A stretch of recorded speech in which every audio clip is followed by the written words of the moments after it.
Assalamualaikum warahmatullahi wabarakatuh. Salam sehat sejahtera bagi kita semua. Perkenalkan, saya Nurina Hasanatul Dia, peserta didik program S3 Ilmu Kedokteran, Fakultas Kedokteran Universitas Airlangga.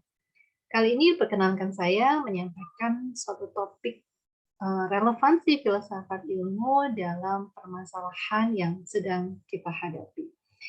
Judul paparan saya adalah mengenai kolaborasi lintas ilmu dalam kajian praktik vaksin COVID-19 di Indonesia yang berlandaskan epistemologi. Silakan disimak.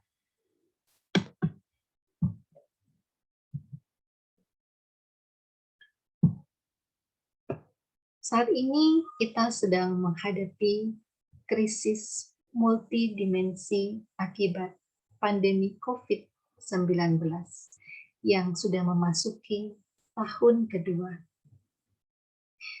Dalam sektor kesehatan, kita bisa amati terjadi kasus COVID yang sangat tinggi di Indonesia, yang sebenarnya merupakan fenomena gunung es, karena banyak pakar yang masih menyatakan bahwa tracing kita masih kurang dari target. Angka kasus kita sudah melebihi angka 4 juta. Dengan kematian hingga mencapai lebih dari 140.000 dan case fatality rate yang mencapai 3,4%, masih menempati peringkat keempat tertinggi di dunia. Pada saat terjadinya gelombang kedua, sekitar bulan Juli hingga Agustus kemarin, bahkan lonjakan kasus sangat tinggi yang dikatakan menyebabkan kolaps pada sistem pelayanan kesehatan kita. Sekitar bulan Juli hingga Agustus kemarin, bahkan kita alami bahwa bed occupancy rate dari berbagai rumah sakit di banyak kota di Indonesia bahkan bisa mencapai 100%. Kemudian pada kondisi tersebut kita temukan juga banyak tenaga kesehatan yang bahkan harus gugur dalam pengabdiannya untuk memberikan layanan kesehatan masyarakat. Dan bahkan angka kematian tenaga kesehatan di Indonesia termasuk yang tertinggi di Asia.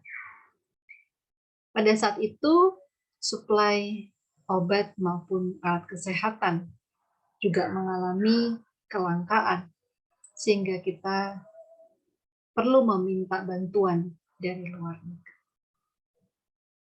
Tentu yang kita alami tidak hanya pada sektor kesehatan. Rentetan atau multiplier effect-nya sebenarnya dialami dalam semua sisi, semua sektor kehidupan, dan dialami oleh seluruh lapisan masyarakat. Dan tentunya terutama yang paling terdampak adalah lapisan masyarakat kelas ekonomi menengah ke bawah. Beberapa contoh yang bisa kita amati di sini, misalnya pada sektor pendidikan, di mana sekolah harus ditutup. Di beberapa kota, bahkan siswa SD tidak merasakan masuk sekolah hingga hampir 2 tahun. Atau melebihi 2 tahun. Sejak tahun 2020 kemarin. Kemudian juga pembatasan aktivitas masyarakat, pembatasan mobilitas yang tentunya akan berdampak pada aktivitas ekonomi, terutama berdampak pada kalangan UMKM. Kemudian di sektor pariwisata yang sebenarnya juga menyerap sangat banyak menyerap tenaga kerja, juga mengalami kelesuan di banyak tempat. Ini bisa memicu terjadinya peningkatan pengangguran. Sehingga kita semua bertanya, bagaimana caranya kita sebagai suatu bangsa dan negara yang hebat untuk bisa keluar dari krisis multidimensi akibat pandemi COVID-19 ini.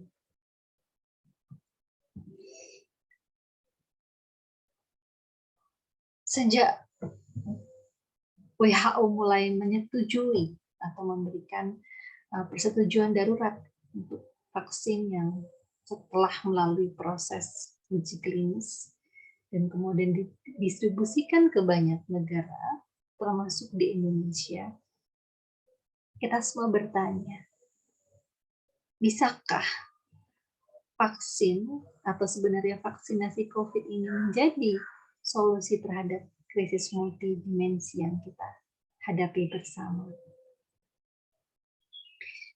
Data dari uji klinis sebenarnya menunjukkan efikasi beragam vaksin cukup memadai.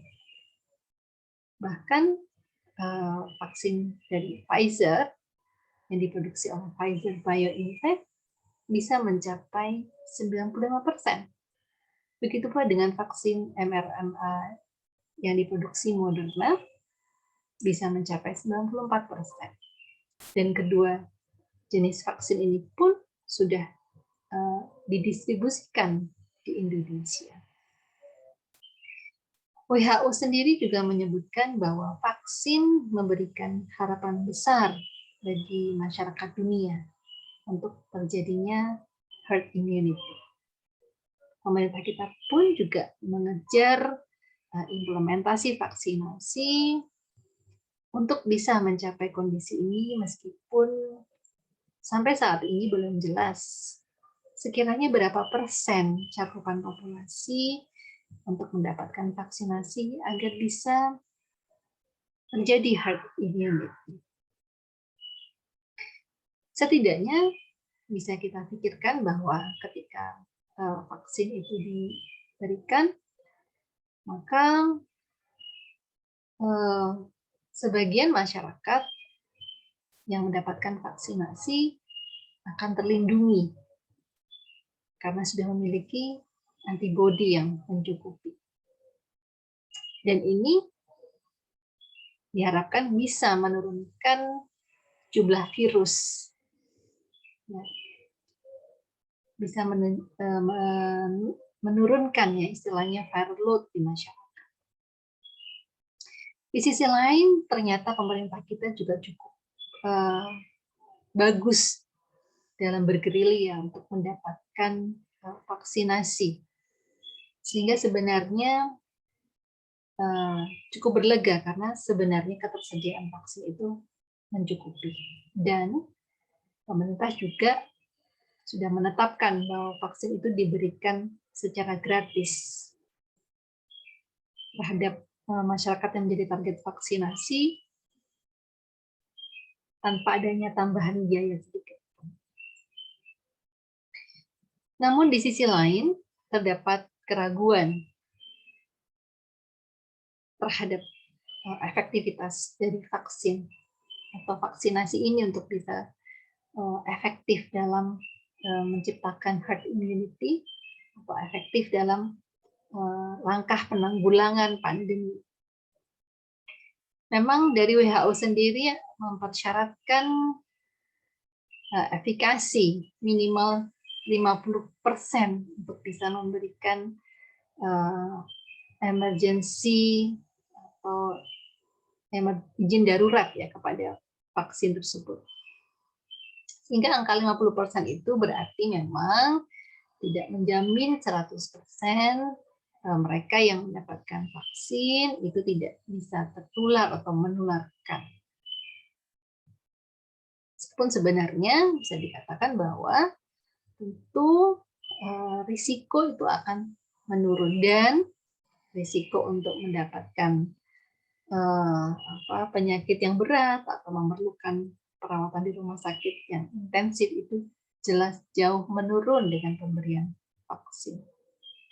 Berikutnya yang menjadi kekhawatiran masyarakat kita yang mayoritas Muslim adalah aspek kehalalan vaksin. Vaksin AstraZeneca sendiri dinyatakan oleh MUI sebenarnya secara zat adalah haram, namun diperbolehkan karena dalam konteks keadaan darurat dan diperlukan penanganan atau vaksinasi segera untuk bisa keluar dari bisa mencapai harapan untuk keluar dari pandemi. Kemudian efek samping di mana cukup santer pemberitaan di media terkait kejadian ikutan pasca imunisasi yang beberapa anggota masyarakat yang mendapatkan vaksinasi itu bahkan sampai meninggal. Meskipun tentu tidak bisa dipastikan ya bahwa kasus meninggal itu apakah memang benar adanya karena vaksin. Lalu juga skeptisme itu timbul dari masyarakat karena memang bermunculan varian baru dari COVID ya, variant of concern. Dan apakah memang vaksin ini bisa mengatasi varian baru tersebut berhubung vaksin dikembangkan berbasis varian yang sebelumnya telah ada. Lalu tentunya sebagai bangsa yang besar dengan populasi yang melebihi 200 juta, artinya ketika pemerintah berambisi untuk mencapai jangkauan 70% populasi dengan harapan menciptakan herd immunity ini, menimbulkan skeptisme di masyarakat, apakah kita mampu untuk menjangkau 70% populasi tersebut, mengingat jumlah penduduk yang sangat besar, lalu juga luas geografis kita yang juga sangat luas, dari kepulauan, begitu ya. Apakah mungkin kita bisa mencapai target implementasi vaksin tersebut? Sekarang kita bisa memetakan bagaimana sebenarnya perjalanan atau dinamika implementasi program vaksinasi COVID di Indonesia. Pertanyaan besar kita adalah dengan data atau perjalanan yang sudah ada ini, mampukah kemudian kita mencapai target cakupan vaksinasi? Sejak atau pada 6 Oktober sebenarnya Peraturan Presiden Nomor 99 tahun 2020 telah mengatur tentang pengadaan vaksin dan pelaksanaan vaksinasi dalam rangka penanggulangan pandemi COVID-19. Di mana ditekankan bahwa pelaksanaan dilakukan oleh Kementerian Kesehatan dengan bekerja sama dengan kementerian lain, pemerintah daerah, BUMN, dan juga perusahaan swasta, dan tentunya organisasi profesi atau kemasyarakatan, organisasi massa, organisasi agama. Diharapkan semua berkolaborasi untuk mensukseskan implementasi vaksinasi COVID-19 agar bisa mencapai target yang kita tetapkan. Dengan demikian, dimulailah tahap 1 implementasi vaksinasi sejak 17 Januari 2021, di mana pada tahap 1 tersebut prioritas utama adalah vaksin ini diberikan untuk tenaga kesehatan. Sebulan kemudian dimulailah implementasi tahap kedua untuk mereka yang juga menjadi prioritas, yaitu kaum lansia, pedagang pasar, pendidik, tokoh agama, wakil rakyat, pejabat, aparatur sipil negara, keamanan, sektor pariwisata, sektor pelayanan publik, ya, kemudian pekerja transportasi publik termasuk atlet dan wartawan.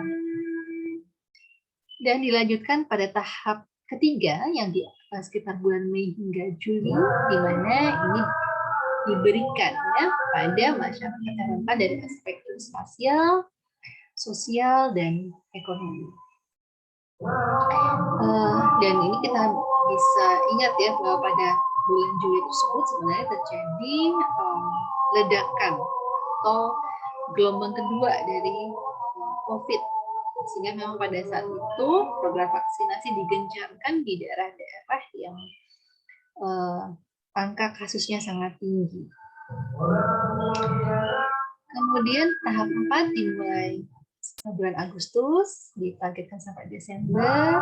Ini ditujukan untuk masyarakat dan pelaku perekonomian lainnya dengan pendekatan klaster sesuai dengan ketersediaan vaksin. Nah, data awal ya.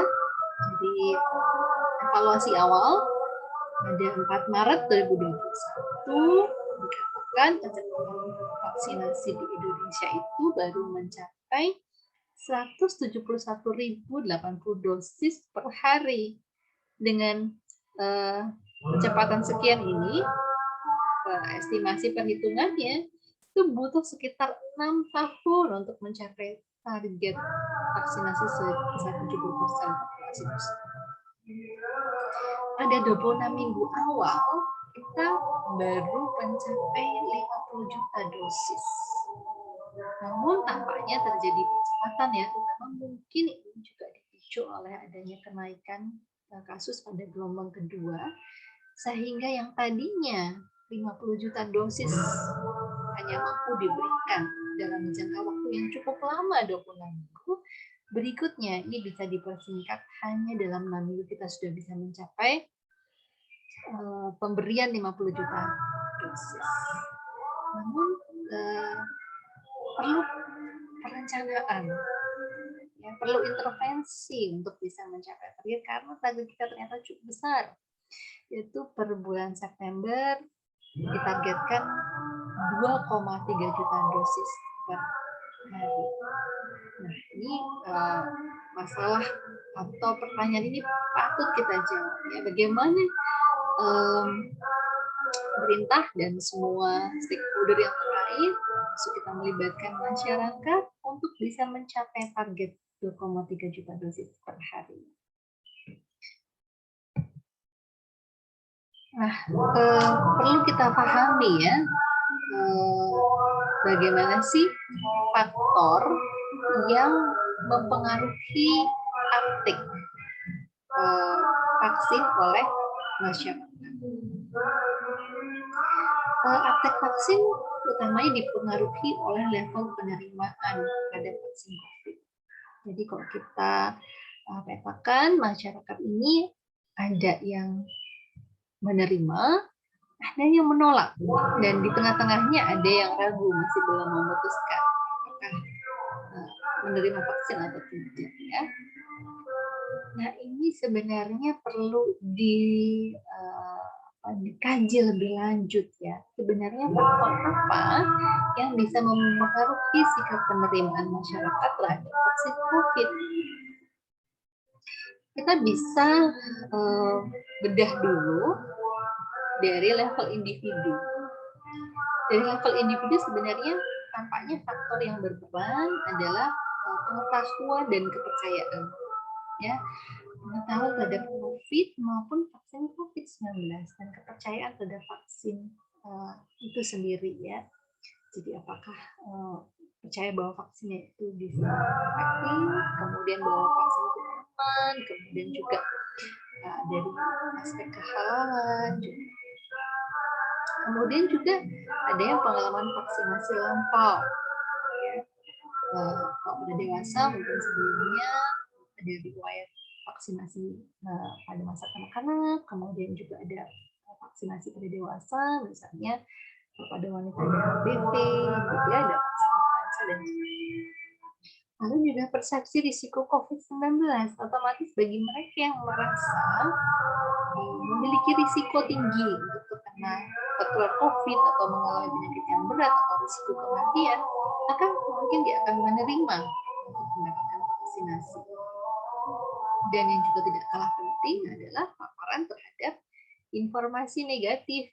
Yang ini sering menjadi masalah ya, karena dikatakan bahwa masalah informasi ini bisa dikatakan atau infodemi, jadi beredarnya informasi yang berlebihan berhubung pandemi ini terjadi pertama kali. Ini adalah pandemi yang pertama kali terjadi di era digital, di era global, di mana masyarakat mudah sekali untuk mendapatkan dan menyebarkan informasi.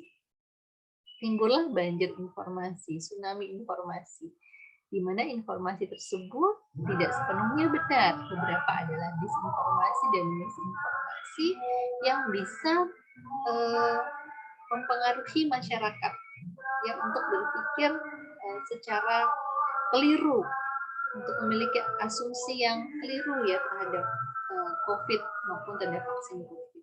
Sehingga kita sering mendengar ada masyarakat yang masih tidak percaya bahwa COVID itu sebenarnya ada ya, bahwa COVID-nya hanyalah merupakan konspirasi, bahwa vaksin itu sebenarnya alat untuk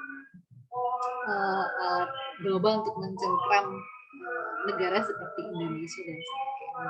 Dan ini sangat mempengaruhi sikap penerimaan mereka untuk mendapatkan vaksinasi COVID-19. Kemudian proses sosial sendiri ya, jadi kita bisa lihat umumnya masyarakat Indonesia ketika melihat lingkungan sekitarnya banyak yang mendapatkan vaksinasi, maka dia juga akhirnya terpengaruh atau termotivasi. Sebenarnya kebijakan untuk mewajibkan vaksinasi di lingkungan tempat kerja atau lembaga pendidikan itu juga meningkatkan penerimaan terhadap vaksin. Lalu juga aturan persyaratan vaksinasi untuk lansia dan sebenarnya kepercayaan terhadap penyedia vaksinasi sendiri ya. Jadi apakah dalam penyelenggaraan vaksinasi tersebut ya lebih baik, maka masyarakat menjadi percaya begitu untuk melakukan vaksinasi. Nah tentu saja karena level penerimaan terhadap vaksin COVID-19 ini akan mempengaruhi aktif atau perilaku masyarakat untuk kemudian mencari dan mendapatkan vaksin, maka sebenarnya mereka yang masih dalam level untuk menolak atau mengadu ini perlu mendapatkan intervensi. Nah, tentu intervensinya ini perlu tepat guna, rencana, dan berbasis data dan bukti, ya sehingga bisa efektif. Kemudian sebenarnya di luar dari aspek penerimaan oleh masyarakat sendiri, ketika kita mengamati dan mengidentifikasi di Indonesia sendiri sebenarnya ada kendala teknis ya pelaksanaan vaksinasi.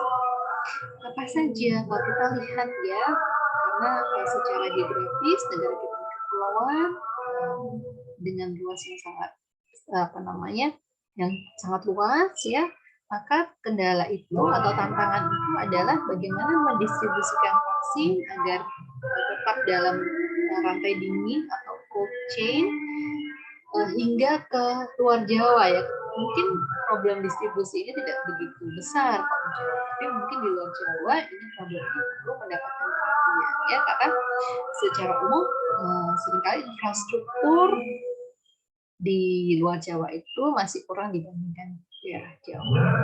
Lalu karena target cakupan vaksin kita yang sangat tinggi, maka ketersediaan vaksin itu ke semua daerah harus dipastikan.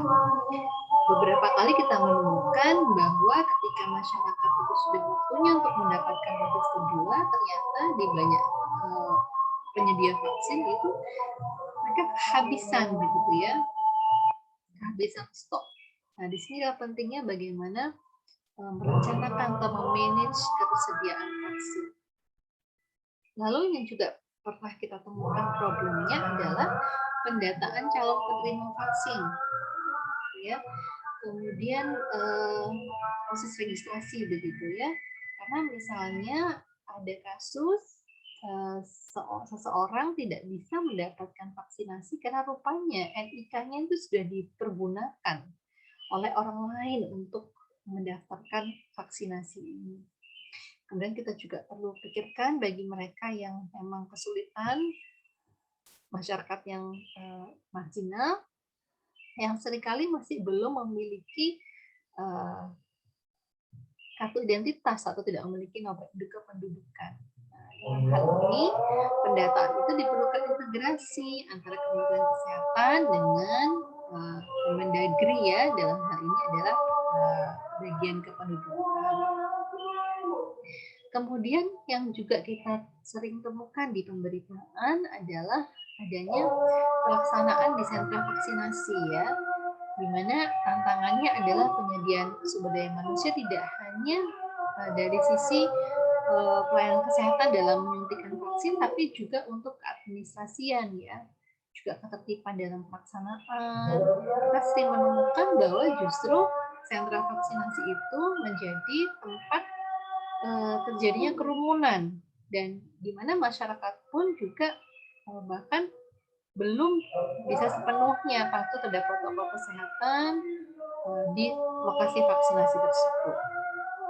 Juga dalam hal ini aksesibilitas lokasi ya, bagi mereka yang lapisan menengah ke atas, mereka mungkin tidak akan mengalami kendala seperti ini. Tapi bagi mereka yang menengah ke bawah, di mana mereka tidak bisa meluangkan waktu mengantri untuk cukup lama untuk vaksinasi karena waktu yang mereka perlukan ini untuk mencari nafkah, atau setidaknya untuk mendatangi ke lokasi vaksinasi itu membutuhkan transportasi yang bagi mereka itu memberatkan. Ini perlu juga mendapatkan perhatian. Nah, dalam hal ini bagaimana sih peran dari filsafat ilmu dalam menjadi landasan untuk mencari solusi permasalahan kita dalam hal implementasi vaksinasi.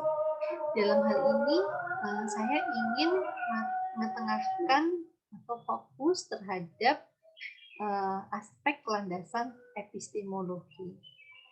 Perlu kita pahami terlebih dahulu apa sih yang sebenarnya dimaksud dengan epistemologi. Epistemologi berasal dari kata epistem yang berarti pengetahuan dan logos yang berarti ilmu. Artinya ini adalah ilmu tentang pengetahuan itu sendiri. Jadi ilmu yang membahas pengetahuan dan bagaimana cara memperolehnya, apa sumber-sumber dari pengetahuan tersebut. Epistemologi ini pada dasarnya ada untuk menjawab pertanyaan, bagaimana proses yang memungkinkan untuk memperoleh pengetahuan yang berupa ilmu. Bagaimana prosedurnya? Apa yang harus diperhatikan agar mendapat pengetahuan yang benar? Dan sebenarnya apa yang disebut kebenaran itu? Nah, dalam hal ini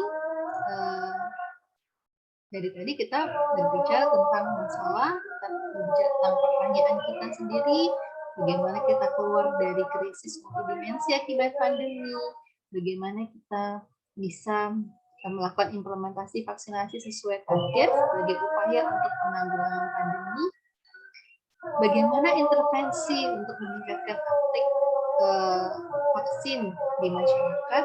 Nah, pertanyaan-pertanyaan tersebut perlu kita jawab ya. Jadi kita perlu mendapatkan pengetahuan untuk mendapatkan jawaban atas pertanyaan kita sendiri. Nah, bagaimana kita mendapatkan pengetahuan secara benar atau dengan pendekatan ilmiah? Ya, tentu kalau dengan pendekatan ilmiah itu kita menggunakan pola deduksi-induksi. Nah, dari hasil aktivitas pencarian ilmu dengan pendekatan ilmiah, dengan pengkajian dan menggunakan pendekatan deduksi-induksi ini diharapkan dilahirkan teori, kemudian prinsip, generalisasi atau hukum yang dimaksudkan untuk bisa menerangkan, mendeskripsikan, mengontrol, mengantisipasi, meramalkan dan merekayasa suatu solusi permasalahan. Di mana dalam hal ini adalah solusi permasalahan untuk mengoptimalkan praktik vaksin COVID-19 di Indonesia. Nah, dalam hal ini untuk rumusan masalah pembahasan ini adalah kita ingat bahwa pada awal implementasi vaksinasi, Indonesia dinilai tidak mampu mencapai cakupan vaksinasi sesuai waktu yang ditargetkan.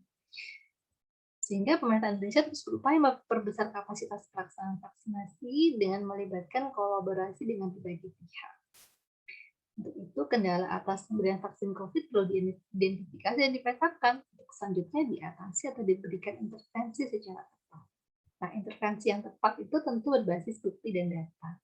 untuk bisa menemukan formula intervensi yang berbasis bukti dan data tersebut, maka diperlukan ya kolaborasi lintas sektor dan itu diperlukan pengkajian ya, dan pengkajian itu melibatkan lintas disiplin ilmu.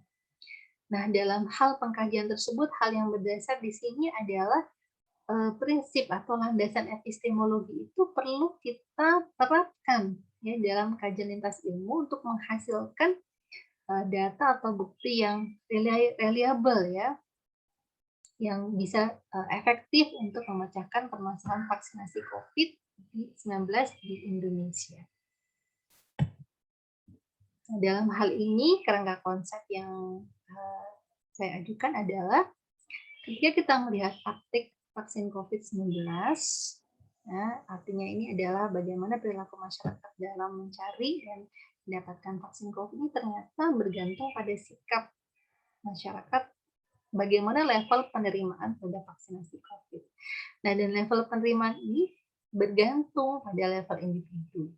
Apa saja? Antara lain pengetahuan tentang COVID, pengetahuan tentang vaksin, kepercayaan terhadap efikasi dan keamanan vaksin, kepercayaan terhadap kehalalan vaksin, kemudian kepercayaan terhadap merek vaksin tertentu, pengalaman vaksinasi lampau, lalu persepsi risiko terinfeksi atau risiko penularan, kemudian paparan terhadap informasi negatif.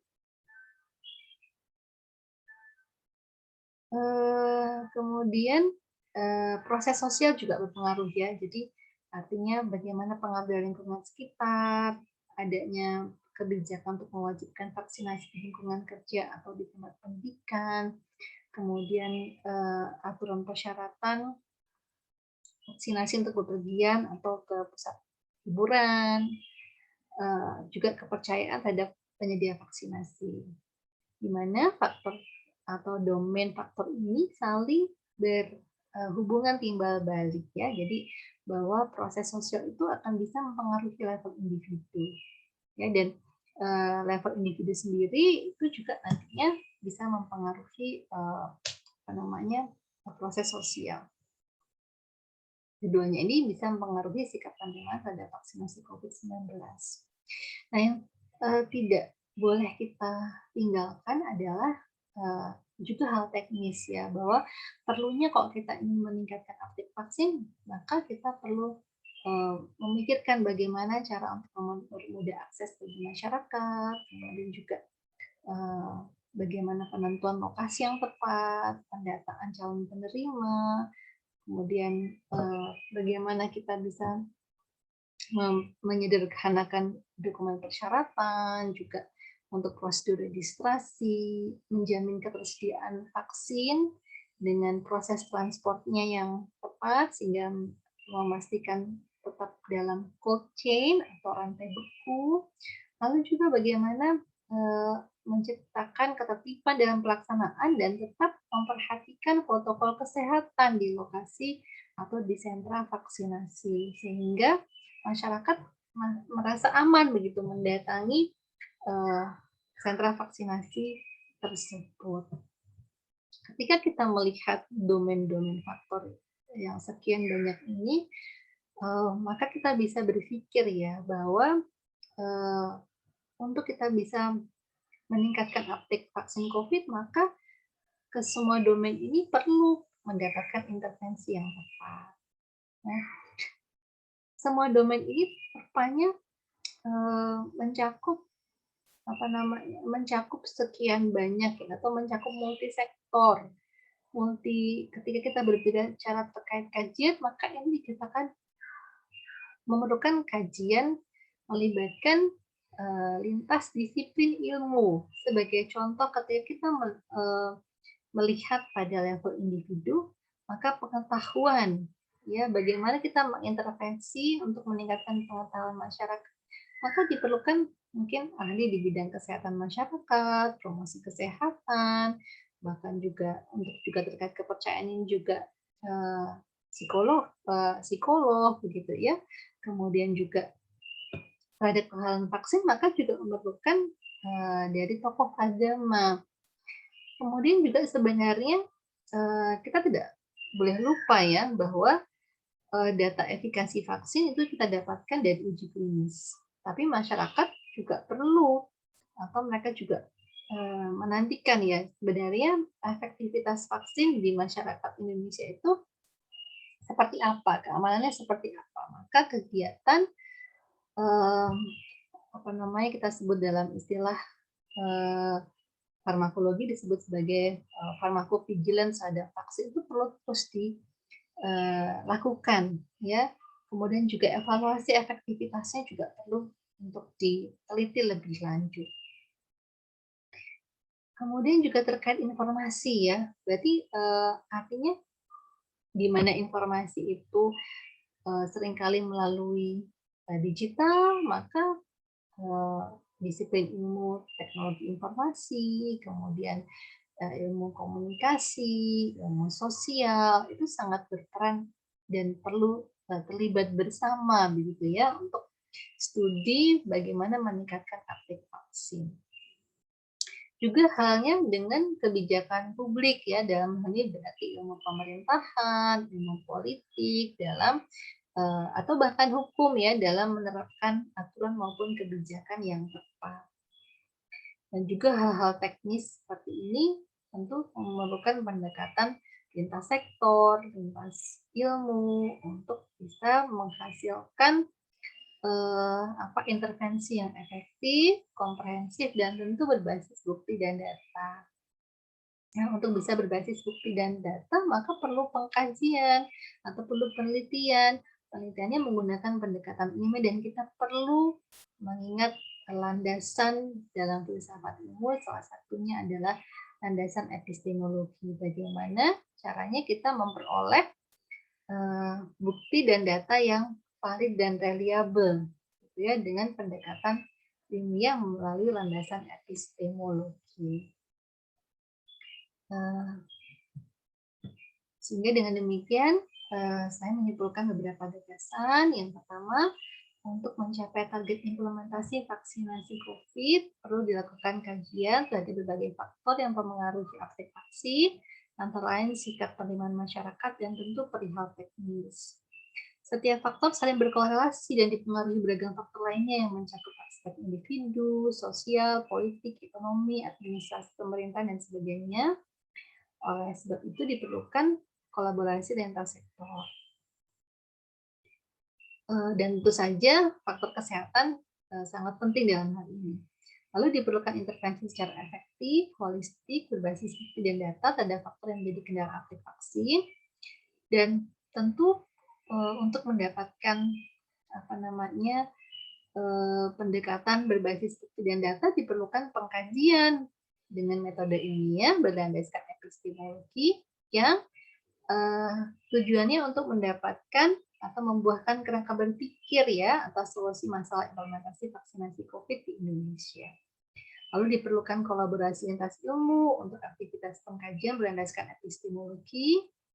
Lintas ilmu artinya tidak hanya kita melibatkan ilmu kedokteran, ilmu kesehatan masyarakat, tapi dalam hal ini ilmu psikologi, sosial, kemudian teknologi informasi, ilmu komunikasi, bahkan ilmu politik, hukum, lalu administrasi pemerintahan, juga ekonomi, ya dalam hal perencanaan pembiayaan ya, pendanaan program vaksinasi dan sebagainya, yang bertujuan untuk bisa menerangkan, mengontrol, mengantisipasi dan merekayasa masalah vaksinasi COVID-19 di Indonesia.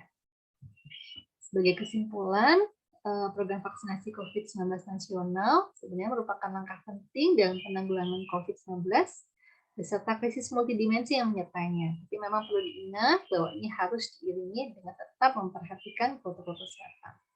Lalu mengingat besarnya target cakupan vaksinasi dalam waktu yang singkat, diperlukan kolaborasi lintas sektor. Dan kita perlu mengidentifikasi berbagai faktor yang bisa mempengaruhi uptake vaksin dengan cara pandang yang holistik komprehensif. Sekali lagi, tadi kita sebutkan istilah lintas disiplin ilmu, ya, lintas sektor.